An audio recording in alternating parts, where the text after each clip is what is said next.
time to slack because I've been gone for too long. You can call out of this We have about 60 poets today, and they compete for the Slam Poem Championship. Tom's oldest child and children of 3. A barely discernible tremble, because if she speaks the truth. Diamond Northwest KPR YouTube channel. We get to listen to all the poems, and then It's a really weird experience being like in a high school poetry slam, because all of these people who don't think Better to write than to erase, better to sing than to scream, better a poem.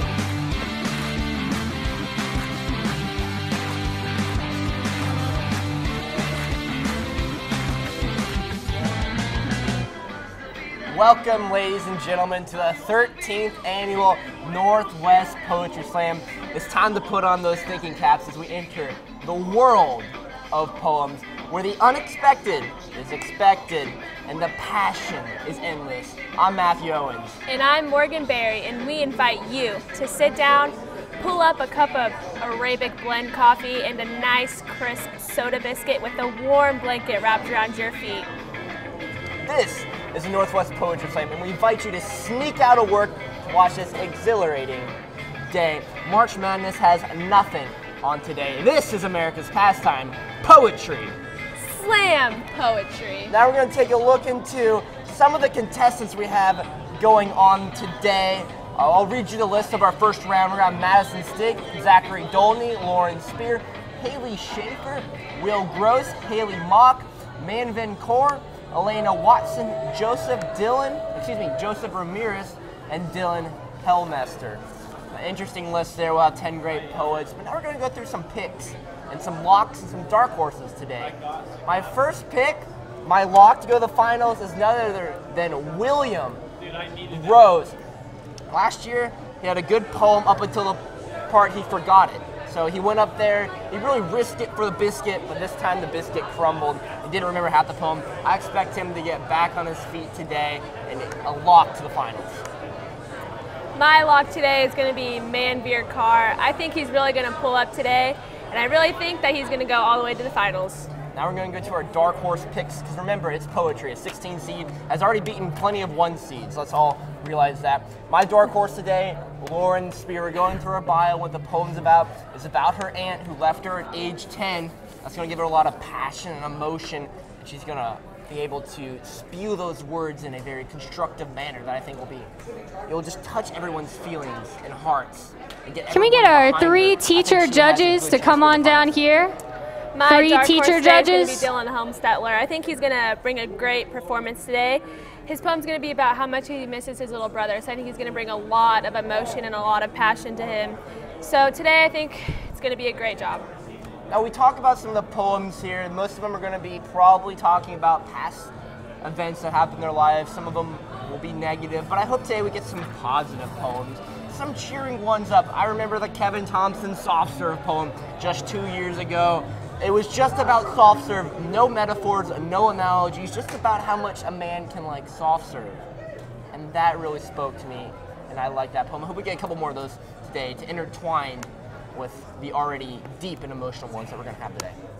I also invite you to take a deep, deep heart today for these poems. I think it's going to be a very good passion day. I'm feeling it today. I think there's 3 keys to the game today to win. We have passion. Obviously, if you're not passionate about your subject, you're not going to win. Number 2 is topic. You got to have a good topic. You either have to have a good backstory or something positive, something catchy. If your topic's bad, then you really have a hard chance. You're digging out of a hole 6 feet under. You're down 20 and a half. You don't want to do that. You want to get into it early. And number 3 is dedication / hard work. We want to see that you've put in the work in this poem. We don't want this poem to be written last night, the morning of. We want this poem to be thought of over months and months of time. Those are my 3 keys to the game today. Those are some very good keys. Very good keys. I think today is going to be a hard day to pick for the finals. I think there's going to be a lot of great contestants today.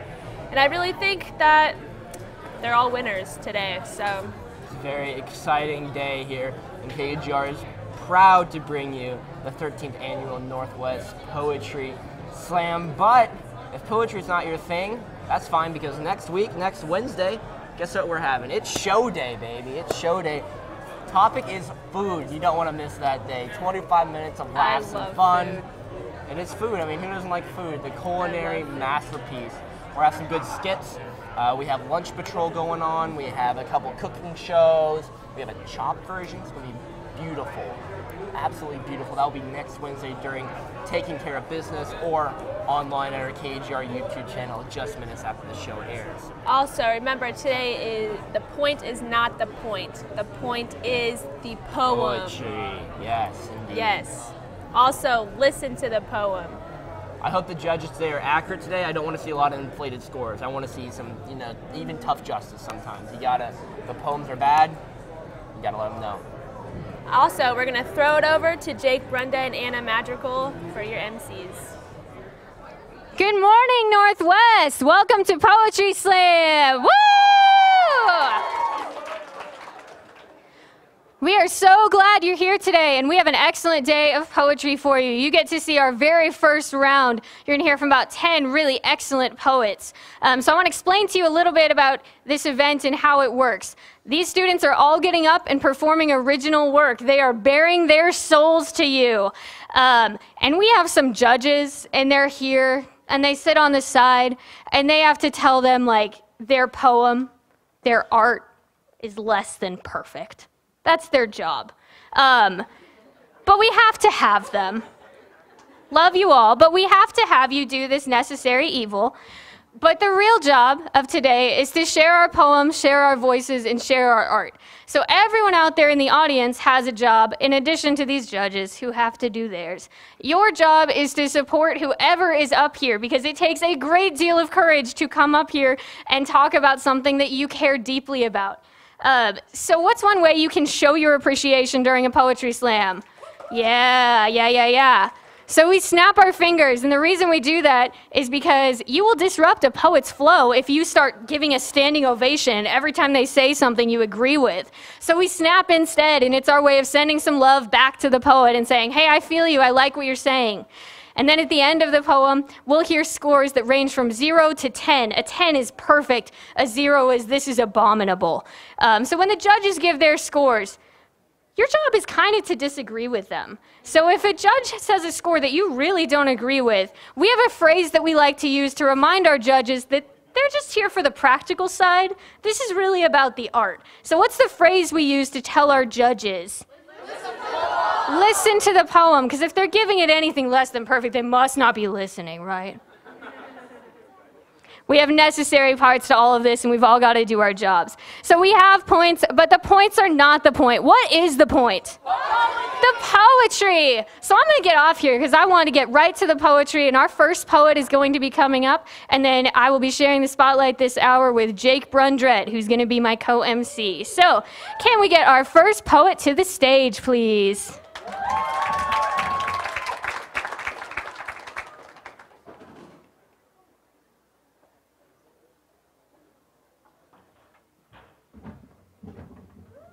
Hi, my name's Madison Stieg, and my poem is called The Road by the Riverside. There's a road by the riverside, way too long, but not nearly as wide, and I like to sit and watch as the cars pass by. From far east to west, they came and went, following the sun, their days were spent. Where they were going, I'll never know, unless I decided to follow. There is a road by the riverside, barren, devoid, with no place to hide. Underneath the tall maple trees, I feel a slight cool breeze. I look out at the road, and I get a feeling of unease. Scorched by the hot sun, tires pounding at the ground, across the road there seemed to be nothing around. There's a road by the riverside, and from the tall trees the songbirds cried. What did the little birds see way off in the distance? I cannot understand why I feel this resistance. Standing under the trees, why not climb up? A long, endless road, why not just walk up? But what if I realize that I can't climb down? What if I come upon an unexpected town? Heart for adventure, fear of misventure. Would I find more roads or cars or colors? Would I find that this road never falters? Pondering and puzzled, I really just cannot decide if I should journey on this road by the riverside. Driving from far west to east, they chase the night, until over the horizon they see daylight. Man-made treasures turn to man-made holes. Now tell me what seem to be their goals. Perhaps this road by the riverside is not for me. Maybe I'll stay right under this tall maple tree. I turn around and look at the river by the roadside, where all the small plants and animals are all beautified. Peaceful, undisturbed by all the cars, way out here, I can see all of the stars. I look at my reflection in the river, disfigured by all the waves, and finally it is clear, more clear than the image on a window pane. If you walk along this road by the riverside, and you feel as though you are not that qualified, maybe our paths will happen to cross, and we can sit until the hardships of life are lost.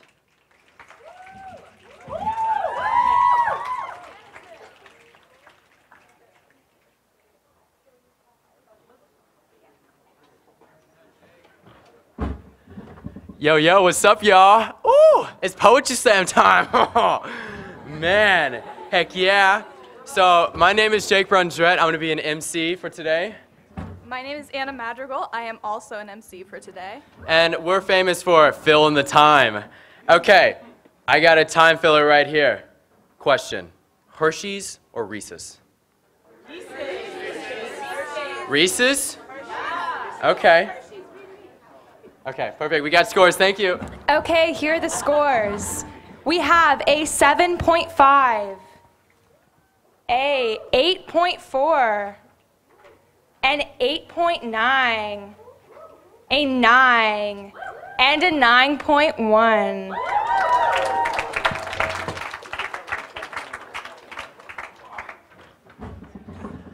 And for our next poet, we have Zack Tony.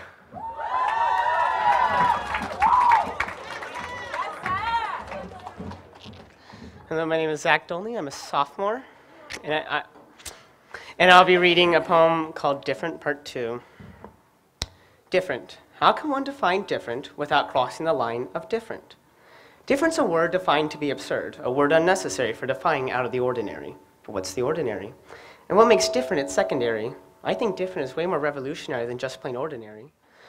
Ordinary is just too formal, it's just too normal. It's not different. And I think it's belligerent for a word so insignificant as normal. There is no such thing as normal, because everyone's different. Everything's different. From zebra stripes to spots on a giraffe, snowflakes, cheetahs, and a hyena's laugh, they're all different through subtle hints. And you're all different with your fingerprints. Actually, you're all different with your personality. And what makes you, you, is your abnormality. Because the popular people are those with originality, even the most have commonality with those from their society. There is still a difference who makes them who they are. It's that difference that's just so bizarre. Like, why does everyone have a difference in their repertoire? Why did I choose difference for this memoir? Well, I'll just tell you why. Back when I was younger and sort of shy, I would sometimes just shut my eye, or even sometimes just look at the sky and think about how I was I. I'm no one else except for me. Just think about it carefully. There could be hundreds of people that I can see, yet none of them can say they're me. I look at my hands, my arms, my feet. All of it's me. Well, isn't that neat? All the people that you may meet, driving or walking on the street, all the people that you would greet will never be you. It's bittersweet to think that your life's yours and all those open doors, because no one knows what life stores for you. Not for them, but for you. Your life's yours. It's undoubtedly true. It's not bad. There's so much to do, because you're not the person you're next to. You two are different. Though difference may have its flaws, it's good for difference, like changing laws. The laws that hate you just because you're different. Everyone here is different, and that difference makes you unique, from the way you look to how you speak. And there's no one who can critique how different you are, because you're as different as the next guy. But when you let your difference learn to fly and wish what's holding you back goodbye, and give difference your best try, you can start to learn how to rely, and then you can understand why I love difference and difference loves I.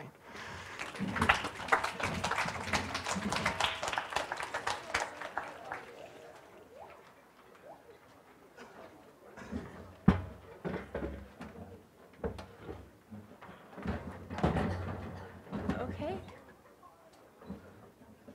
Well, I don't have the list of questions, but I know one of them off the top of my head. Okay, Nike or Adidas? Nike. Okay, we have our scores. Scores. We have an 8.7, a 9.0, a 9.2, a 9.3, and a 9.5. Okay, and now we're going to go ahead and throw it to our next poet, Lauren Spear.